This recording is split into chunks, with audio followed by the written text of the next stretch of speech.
যারা বাইক চালান, র্যাপিডো চালান বা বাইক ট্যাক্সি চালান তাদের আওয়াজ এবং আমার এই ভিডিওটি বোধহয় ক্যালকাটা হাইকোর্ট এবং কলকাতা পুলিশের পর্যন্ত গেছে। তাই তারা কিছু নিয়ম পাল্টে দিয়েছে ভোটের দিন বাইক চালানো নিয়ে।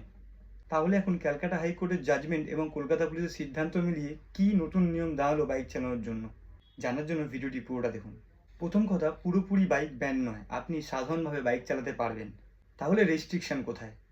শুধুমাত্র ভোটের দিন মানে 29 তারিখ কিছু রেস্ট্রিকশন থাকবে। ভোটের 12 ঘন্টা আগে মানে 28 এপ্রিল রাত 6টা থেকে বাইকে ডবল প্যাসেঞ্জার নেওয়া বারণ। কিন্তু আপনি ভোটের দিন মানে 29শে এপ্রিল ডবল প্যাসেঞ্জার নিয়ে ভোট দিতে যেতে পারেন। ওলা, উবের বা এই সমস্ত যারা ডেলিভারি সিস্টেমে আছেন বাইক নিয়ে, তারা নির্দ্বিধায় কাজ করতে পারবেন, শুধুমাত্র আপনার কাছে আপনার আইডি কার্ড থাকতে হবে। আপনাদের ক্ষেত্রে কোনো বারণ নেই। দাঁড়ান, ভিডিওটি লাইক না করলেও শেয়ার করে দিন, যাতে মানুষের কাছে সঠিক ইনফরমেশনটা পৌঁছাতে পারে।